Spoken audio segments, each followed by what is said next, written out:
नमस्कार, आपका स्वागत है आपके अपने YouTube चैनल एक कहानी रमा की जुबानी में।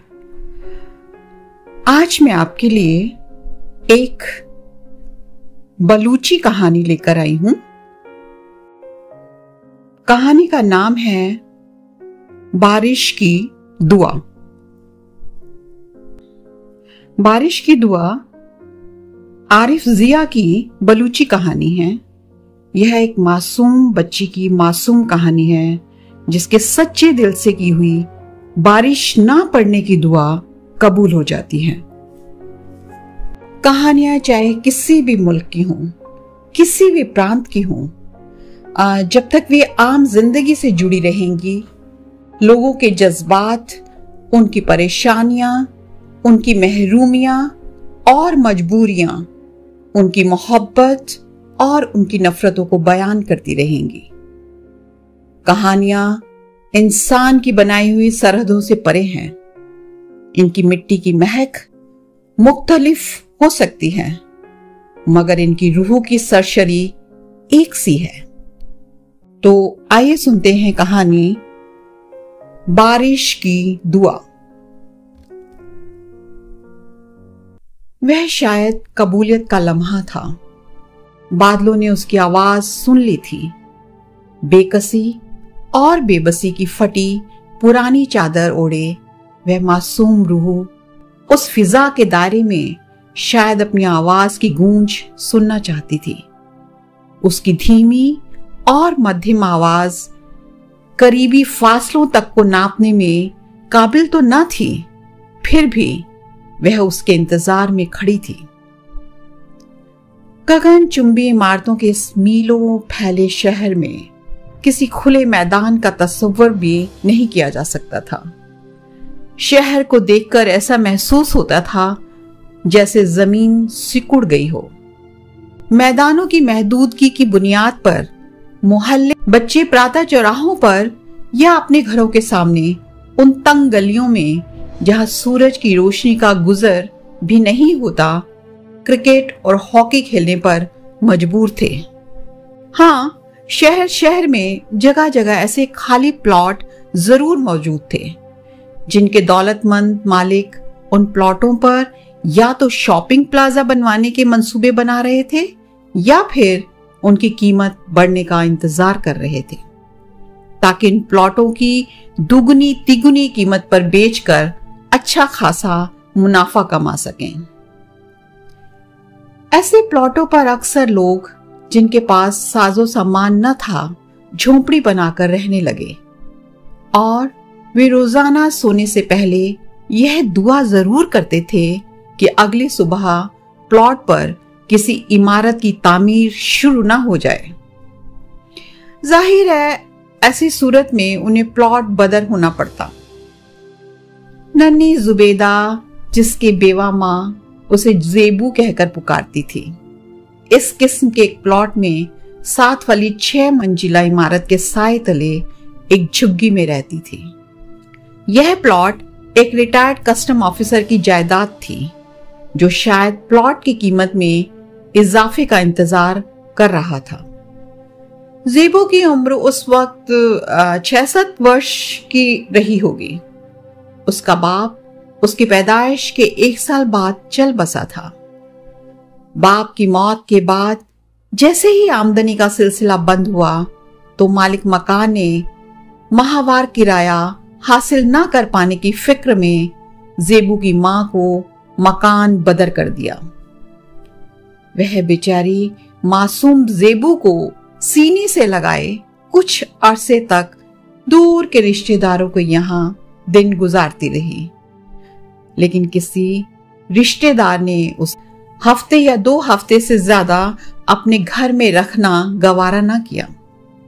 अपने सरताज की जिंदगी में मान सम्मान से अपने घर में रहने वाली औरत अब खुले आसमान तले पनाह लेने पर मजबूर हो गई। उसने रिटायर्ड कस्टम इंस्पेक्टर के प्लॉट पर 6 मंजिल इमारत के साए तले एक झुग्गी डाली और जेबू के साथ जिंदगी की तमाम आफतें झेलने के लिए तैयार हो गई। वह आसपास की कोठियों में जाकर मेहनत मजदूरी करती, और काम के बदले उनके घरों का बचा हुआ खाना, उनकी उतरन और माहवार चंद रुपए बतौर तनख्वाह वसूल करती। इस तरह जिंदगी के महीने और साल गुजरने लगे। दूध पीती जेबू अपने बचपन और उसकी मां बुढ़ापे का सफर तय करते रहे।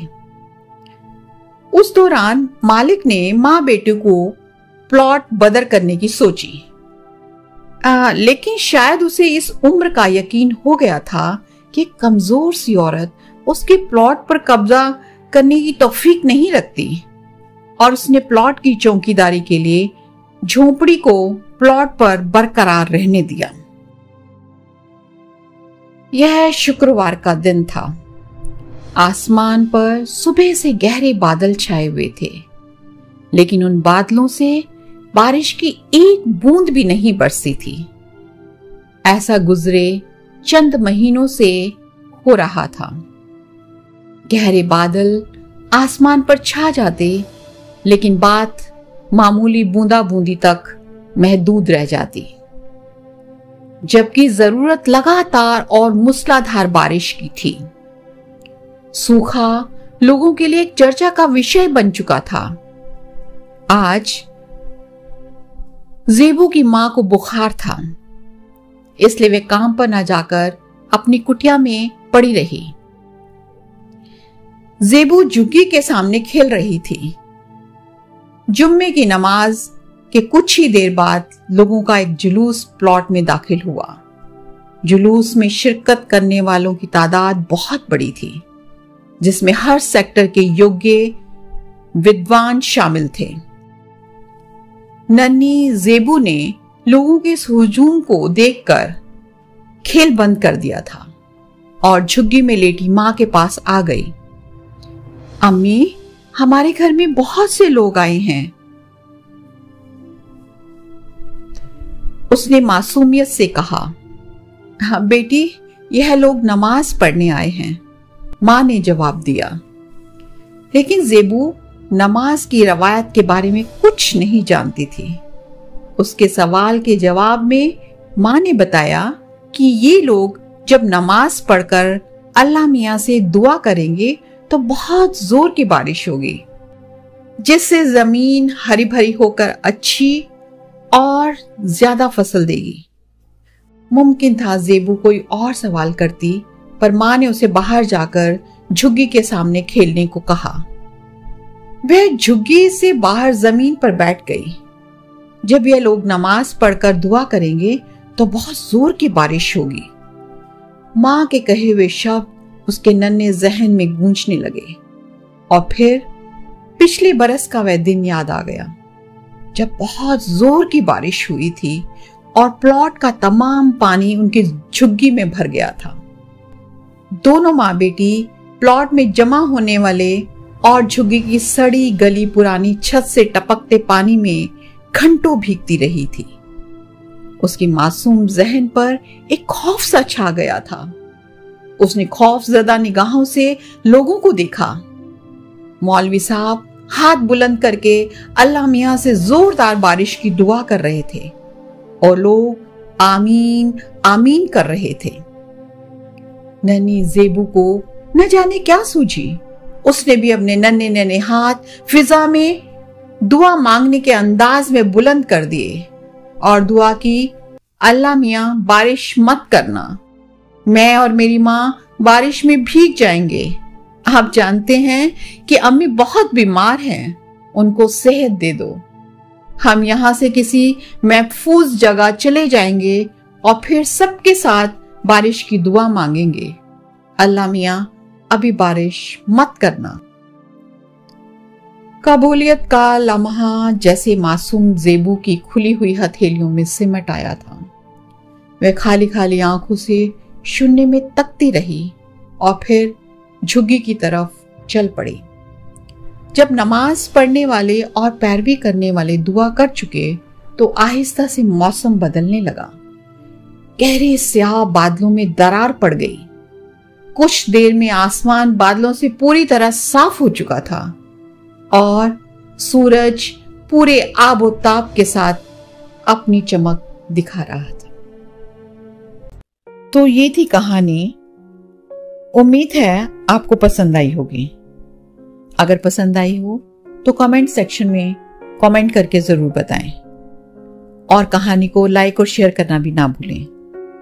और आपसे एक विनम्र निवेदन है कि चैनल को ज्यादा से ज्यादा सब्सक्राइब करें ताकि हम हिंदी साहित्य से नई नई कहानियां आपके लिए ला सकें। तो मिलते हैं अगले सप्ताह एक नई कहानी या कविता के साथ। तो तब तक के लिए दीजिए आज्ञा और अपना रखिए ढेर सारा ख्याल।